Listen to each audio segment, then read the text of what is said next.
Hi hello friends, ಹೇಗಿದ್ದೀರಾ? ಇವತ್ತು ನಾವು ಮಾಡ್ತಾ ಇರೋದು ಅರಿವೆ ಸೊಪ್ಪು. ಅರಿವೆ ಸೊಪ್ಪು ಅಂದರೆ ನಮ್ಮ ತುಳುನಾಡಲ್ಲಿ ಅಂತೂ ಫೇಮಸ್ ಆಗಿ ಇದಕ್ಕೆ ಹೇಳುವ ಹೆಸರೇ ಪತ್ಪೆ. ಪತ್ಪೆ ಅಂದರೆ ತುಂಬಾ ಇಷ್ಟ ನಮ್ಮ ತುಳುನಾಡಲ್ಲಿ ಎಲ್ಲವರಿಗೂ. ಆ ಗಂಜಿ ಜೊತೆ ಅಂತೂ ಒಂದು ಇದರದ್ದು ಪಲ್ಯ ಮಾಡ್ತಾರೆ, ತುಂಬಾ ಸೂಪರ್ ಆಗಿರ್ತದೆ. ಹಾಗೆ ನಾನು ಕೂಡ ಇವತ್ತು ಹೈದರಾಬಾದಲ್ಲಿ ಕೂತ್ಕೊಂಡು ನಮ್ಮ ಮ್ಯಾಂಗ್ಳೂರ್ ಡಿಶ್ ಟ್ರೈ ಮಾಡೋಣ ಅಂತ ತಗೊಂಡು ಬಂದಿದ್ದೆ ಈ ಪತ್ಪೆ ಸೊಪ್ಪು, ಅದುವೇ ಅರಿವೆ ಸೊಪ್ಪು. ಚೆನ್ನಾಗಿತ್ತು, ಆದರೂ ಸ್ವಲ್ಪ ಬೆಳೆದಿದೆ ಅಂತ ಅನಿಸ್ತಿತ್ತು. ಅಂದರೆ ಇಷ್ಟೇನು ಇದಿರಲಿಲ್ಲ, ಸ್ವಲ್ಪ ಎಲೆ ಎಲ್ಲ ದಪ್ಪ ದಪ್ಪ ಇತ್ತು. ಅಂದರೆ ಇದು ದಂಟೆಲ್ಲ ತುಂಬಾ ಸಖತ್ತಿತ್ತು, ಅಂದರೆ ಗಟ್ಟಿ ಇತ್ತು. ಈಗ ಇದನ್ನೆಲ್ಲ ನೋಡ್ತೇನೆ ಎಷ್ಟು ಅಂತ. 20 ರೂಪಾಯಿಗೆ ಇಷ್ಟು ಕೊಟ್ಟಿದ್ದಾರೆ, ಕಮ್ಮಿ ಏನಲ್ಲ, ತುಂಬಾ ಚೆನ್ನಾಗಿ ಕೊಟ್ಟಿದ್ದಾರಲ್ವ. ಇಲ್ಲಾಂದರೆ ನಮಗೆ ತರ್ತಾ ಇರ್ತಾರೆ, ತರುವಾಗಂತೂ ಸೊಪ್ಪೆಲ್ಲ ತುಂಬ ಚೆನ್ನಾಗಿರ್ತದೆ. ಈಗ ತಂದಿದ್ದು ಸೊಪ್ಪು ಪ್ಲಾಸ್ಟಿಕ್ ಎಲ್ಲ ಥರ ಆಗಿ ಹೋಗಿತ್ತು, ನೋಡ್ಲಿಕ್ಕಂತೂ ತುಂಬ ಚೆನ್ನಾಗಿತ್ತು.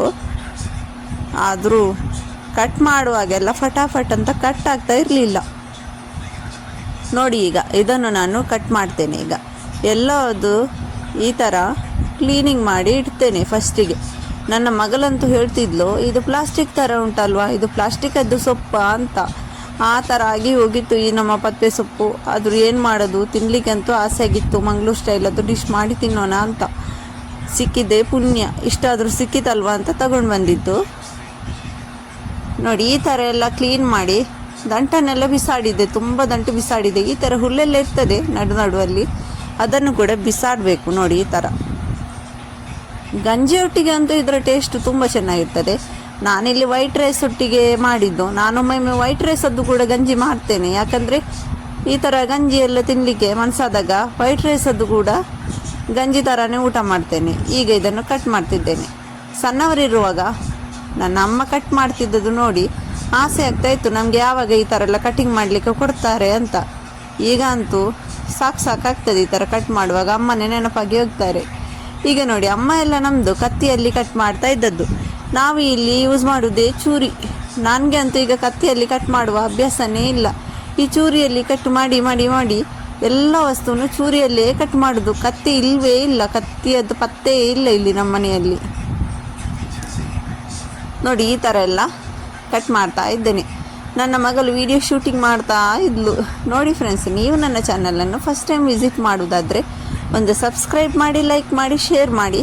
ಹೈದರಾಬಾದದ್ದು ಡಿಶಸ್ ಕೂಡ ಹಾಕ್ತೇನೆ. ನಮ್ಮ ಊರಿನ ಡಿಶಸ್ ನಾನು ಹೈದರಾಬಾದಲ್ಲಿ ಟ್ರೈ ಮಾಡ್ತಿರೋದು ಕೂಡ ನಿಮ್ಮ ಜೊತೆ ಶೇರ್ ಮಾಡ್ತೇನೆ. ಮೊನ್ನೆ ನಾವು ಬಸಳೆ ಕೂಡ ತಂದಿದ್ವಿ, ಇದೇ ಥರ ಬಸಳೆಯದ್ದು ಕೂಡ ನಾನು ರೆಸಿಪಿ ಮಾಡಿದ್ದೆ. ನಮ್ಮ ಅತ್ತೆಯೊಂದಿಗೆ ಕೇಳಿ ಮಾಡಿದ್ದೆ, ತುಂಬ ಚೆನ್ನಾಗಿತ್ತು. ಅವರು ಹೇಳಿದ ಥರನೇ ಮಾಡಿದರೆ ಊರಿಗೆ ಹೋದ ಥರ ಅನಿಸಿತು ಸ್ವಲ್ಪ ಹೊತ್ತು ಬಸಳೆ ಪದಾರ್ಥ ತಿನ್ನುವಾಗಂತೂ. ಈಗ ನೋಡಿ, ಈ ಸೊಪ್ಪನ್ನು ಈ ಥರ ಕಟ್ಟಿಂಗ್ ಮಾಡ್ತೇನೆ, ಸಣ್ಣಗೆ ಕಟ್ಟಿಂಗ್ ಮಾಡ್ತೇನೆ, ಅಂದರೆ ಬೇಗ ಬೇಯಲಿ ಅಂತ.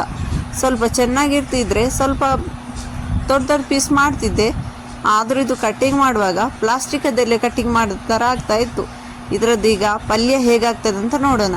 ಹಾಗೂ ನನ್ನ ಸ್ಟೈಲಲ್ಲಿ ನಾನು ಇದರದ್ದು ಪಲ್ಯ ಮಾಡ್ತೇನೆ, ಒಂದು ಸಿಂಪಲ್ಲಾಗಿ. ಅದು ಕೂಡ ನಿಮ್ಮ ಜೊತೆ ಶೇರ್ ಮಾಡ್ತೇನೆ. ನೀವು ಕೂಡ ಈ ಥರ ಮಾಡ್ಬೋದು. ನೀವು ಕೂಡ ಈ ಥರನೇ ಮಾಡ್ತೀರಾಗಿರಬಹುದು. ನನಗೆ ಕಮೆಂಟ್ ಮೂಲಕ ಹೇಳಿ, ನೀವು ಯಾವ ಥರ ಮಾಡ್ತೀರಾ ಈ ಅರಿವೆ ಸೊಪ್ಪಿನ ಪಲ್ಯ ಅಂತ. ಈಗ ಇಲ್ಲಿ ನಾನು ಕಟ್ ಮಾಡ್ತಾ ಇರೋದು ಒಂದು ಈರುಳ್ಳಿ ಕೂಡ ಇದೇ ಚೂರಿಯಲ್ಲಿ ಕಟ್ ಮಾಡಬೇಕು. ನೋಡಿ, ನಮ್ಮ ಊರಲ್ಲಿ ಆದರೆ ರಫ ಅಂತ ಕತ್ತಿಯಲ್ಲಿ ಕಟ್ ಮಾಡ್ತಾರೆ. ಎಷ್ಟು ಚೆನ್ನಾಗಿ ಮಾಡ್ತಾರಲ್ವ ಕತ್ತಿಯಲ್ಲಿ ಎಲ್ಲ ಕಟ್ಟು. ಕತ್ತಿಯಲ್ಲಿ ನನಗೆ ಕಟ್ ಮಾಡಲಿಕ್ಕೇ ಆಗೋದಿಲ್ಲ, ಈಗ ಅಭ್ಯಾಸ ಆಗಿ ಹೋಗಿದೆ. ಈ ಚೂರಿಯಲ್ಲೇ ಕಟಿಂಗ್ ಮಾಡೋದು. ಒಂದು ಈರುಳ್ಳಿಯನ್ನು ಈ ಥರ ಸಣ್ಣಗೆ ಕಟಿಂಗ್ ಮಾಡ್ತೇನೆ. ನೋಡಿ, ಈಗ ಇದಕ್ಕೆ ಜಾಸ್ತಿ ಏನು ಬೇಕಂತ ಇಲ್ಲ. ಈರುಳ್ಳಿ, ಟೊಮೆಟೊ, ಹಸಿಮೆಣಸು ಹಾಗೂ ಸ್ವಲ್ಪ ಒಗ್ಗರಣೆಗೆ ಎಲ್ಲ ಹಾಕುವಂಥ ವಸ್ತು ಅಷ್ಟೇ ಬೇಕಾಗಿರೋದು. ಬೇಗ ಆಗ್ತದೆ ಇದು ರೆಡಿ. ನನ್ನ ಅತ್ತೆ ಅಂತೂ ಹೇಳ್ತಿದ್ರು ಇದಕ್ಕೆ ಮೀನು ಹಾಕಿ ಕೂಡ ಮಾಡ್ತಾರೆ ಅಂತ. ಆದರೆ ಇದಕ್ಕೆ ನಾನಂತೂ ಫಸ್ಟ್ ಟೈಮ್ ಕೇಳಿದ್ದು. ನಾನು ಅವರಿಗೆ ಹೇಳಿದೆ, ಮೀನು ಯಾಕೆ ಹಾಕುವುದು? ಅವರು ಹೇಳಿದರು, ಇಲ್ಲ, ಇದಕ್ಕೆ ಮೀನು ಹಾಕಿದರೆ ತುಂಬ ಚೆನ್ನಾಗಾಗ್ತದೆ ಅಂತ. ನೀವು ಹೇಳಿ ಫ್ರೆಂಡ್ಸ್, ಈ ಅರಿವೆ ಸೊಪ್ಪಿಗೆ ಮೀನು ಫ್ರೈ ಮಾಡಿ ಹಾಕ್ತಾರಾ? ಈಗ ಇಲ್ಲಿ ನಾನು ಕಟಿಂಗ್ ಮಾಡ್ತಾ ಇರೋದು ಬೆಳ್ಳುಳ್ಳಿಯನ್ನು ಕೂಡ ಇದೇ ಥರ ಸಣ್ಣಗೆ ಮಾಡ್ತೇನೆ. ನಾನು ಗುದ್ದಿ ಹಾಕ್ತಾ ಇಲ್ಲ, ಈ ಥರ ಸಣ್ಣಗೆ ಕಟ್ಟಿಂಗ್ ಮಾಡಿ ಹಾಕ್ತಾ ಇದ್ದೇನೆ ಬೆಳ್ಳುಳ್ಳಿಯನ್ನು ಕೂಡ. ನೋಡಿ, ಈ ಥರ ಇದಕ್ಕಿಂತ ಮೊದಲು ನಾನು ನಿನ್ನೆ ಶೀರ್ ಕುರ್ಮಾದ್ದು ಕೂಡ ಒಂದು ರೆಸಿಪಿಯದ್ದು ವಿಡಿಯೋಸ್ ಶೇರ್ ಮಾಡಿದ್ದೇನೆ ಫ್ರೆಂಡ್ಸ್. ಅದು ಕೂಡ ನೋಡಲಿಲ್ಲವಾದರೆ ಅದನ್ನು ಕೂಡ ನೋಡ್ಕೊಂಡು ಬನ್ನಿ. ಹೈದರಾಬಾದ್ ಸ್ಟೈಲಲ್ಲಿ, ನಿಜಾಮಿ ಸ್ಟೈಲಲ್ಲಿ ನಾವು ಹೇಗೆ ಶೀರ್ ಕುರ್ಮಾ ಮಾಡೋದು ಅಂತ ಅದರ ರೆಸಿಪಿ ಹಾಕಿದ್ದೇನೆ. ಈಗ ಇಲ್ಲಿ ತಗೊಂಡಿದ್ದೇನೆ 2 ಟೊಮೆಟೊ. ಇದನ್ನು ಕೂಡ ಸಣ್ಣಗೆ ಕಟ್ ಮಾಡ್ತೇನೆ, ಜಾಸ್ತಿ ಸಣ್ಣಗೆ ಮಾಡಲಿಲ್ಲ, ಅದೇ ಥರ ಮೀಡಿಯಮ್ ಸೈಜ್ ಮಾಡಿದ್ದೇನೆ. ಸೊಪ್ಪು ಜೊತೆಗೆ ಟೊಮೆಟೊ ಎಲ್ಲ ಚೆನ್ನಾಗಿ ಮಸಾಲ ಆಗ್ಬೋದು ಅಂತ ಇಲ್ಲಿ ಈಗ ಈ ಸೊಪ್ಪನ್ನು ಚೆನ್ನಾಗಿ ವಾಶ್ ಮಾಡಿದ್ದೇನೆ. ಒಗ್ಗರಣೆಗೋಸ್ಕರ ಇಲ್ಲಿ ಇಟ್ಟಿದ್ದೇನೆ.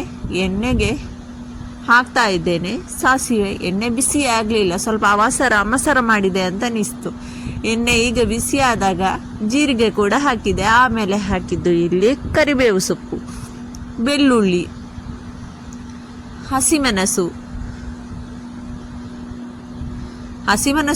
ತುಂಬ ಖಾರ ಮಾಡಬೇಡಿ, ಅಂದರೆ ಕಟ್ ಮಾಡಿದಾಗ ಸೊಪ್ಪು ತುಂಬ ಕಾಣಿಸ್ತದೆ. ಅದು ಎಲ್ಲ ಬೇಯ್ದ ಮೇಲೆ ಇಷ್ಟೇ ಆಗೋದು, ಆಮೇಲೆ ಖಾರ ಜಾಸ್ತಿಯಾಗಿ ಹೋಗ್ತದೆ ಅದು. ಅದಕ್ಕೋಸ್ಕರ ಯಾವಾಗಲೂ ಸೊಪ್ಪಿನ ಪದಾರ್ಥ ಮಾಡುವಾಗ ಹಸಿಮೆಣಸು ಸ್ವಲ್ಪ ಕಮ್ಮಿಯೇ ಹಾಕಿ. ಸೊಪ್ಪನ್ನು ನೋಡಿ ಮೋಸ ಹೋಗಬೇಡಿ, ಸೊಪ್ಪು ತುಂಬ ಇರ್ತದೆ ಕಟ್ ಮಾಡಿದಾಗ ತೊಳೆಯುವಾಗ ಎಲ್ಲ. ಅದು ಬೇಯ್ದ ಮೇಲೆ ಅಂತೂ ಇಷ್ಟೇ, ಒಂದೇ ಇಡೀ ಖಾಲಿ. ಈಗ ಹಸಿಮೆಣಸು ಎಲ್ಲ ಚೆನ್ನಾಗಿ ಫ್ರೈ ಮಾಡಿದ್ದು. ಆಮೇಲೆ ಇದಕ್ಕೆ ಹಾಕುದು ನಾನು ಟೊಮೆಟೊ. ಇದನ್ನು ಕೂಡ ಸ್ವಲ್ಪ ಹೊತ್ತು ಮಸಾಲ ಮಾಡ್ತೇನೆ, ಬೇಗ ಆಗ್ತದೆ ಪಟ. ಆದರೆ ಮಾತ್ರ ಇದು ಸೊಪ್ಪು ಸ್ವಲ್ಪ ಬೆಳೆದಿದ್ದರಿಂದ ಸ್ವಲ್ಪ ಲೇಟ್ ಆಯಿತು ನನಗೆ. ಇದು ನೋಡಿ, ಈ ಥರ ಮಸಾಲ ಸ್ವಲ್ಪ ಸಾಫ್ಟ್ ಆಗಲಿ. ಈಗ ಹಾಕ್ತಾ ಇದ್ದೇನೆ ಅರಿಶಿನ ಹುಡಿ. ನಿಮಗೆ ನಮ್ಮ ಈ ವಿಡಿಯೋ ಹೇಗನಿಸಿತು ಅಂತ ನಿಮ್ಮ ಅಭಿಪ್ರಾಯವನ್ನು ಕಮೆಂಟ್ ಮೂಲಕ ತಿಳಿಸ್ಕೊಡಿ. ನಿಮಗೋಸ್ಕರ ಕಮೆಂಟ್ ಬಾಕ್ಸ್ ಕೂಡ ಆನ್ ಇದೆ ಫ್ರೆಂಡ್ಸ್.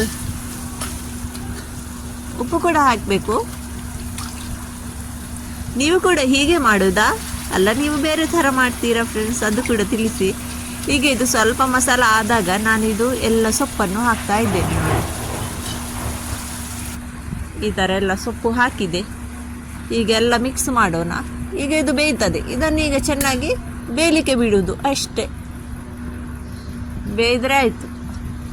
ಸ್ವಲ್ಪ ಇದನ್ನು ಚಮಚ ಆಗಾಗ ಮಿಕ್ಸ್ ಮಾಡ್ತಾ ಇರಬೇಕು. ಈಗ ನೋಡಿ, ನಮ್ಮ ಅರಿವೆ ಸೊಪ್ಪು ರೆಡಿಯಾಗಿದೆ. ಈಗ ನಾನು ಇದನ್ನು ತಿಂತಾ ಇರೋದು ಊಟದ ಜೊತೆ ಮಾತ್ರ. ಇದರ ಟೇಸ್ಟ್ ಅಂತೂ ತುಂಬ ಚೆನ್ನಾಗಿತ್ತು. ನಾನು ಅನಿಸಿದೆ ತುಂಬ ಬೆಳೆದಿರೋದ್ರಿಂದ ಟೇಸ್ಟ್ ಚೆನ್ನಾಗಿರ್ಲಿಕ್ಕಿಲ್ಲ ಅಂತ. ಆದರೂ ಎಂಥ ಸೂಪರ್ ಆಗಿತ್ತು ಗೊತ್ತುಂಟಾ, ತುಂಬ ಚೆನ್ನಾಗಿ ಬಂದಿತ್ತು. ನೋಡಿದ್ರಲ್ಲ ಫ್ರೆಂಡ್ಸ್, ನೀವು ಕೂಡ ಅರಿವೆ ಸೊಪ್ಪು ತಿನ್ನುವವರ, ಅಲ್ಲ ನಿಮಗೂ ಕೂಡ ಇಷ್ಟನಾ ನನಗೆ ತಿಳಿಸಿಕೊಡಿ. ನಾನಿನ್ನು ಭೇಟಿ ಆಗ್ತೇನೆ ಇನ್ನೊಂದು ವಿಡಿಯೋದಲ್ಲಿ. ಅಲ್ಲಿ ತನಕ ಟಾಟಾ ಬಾಯ್, ಟೇಕ್ ಕೇರ್.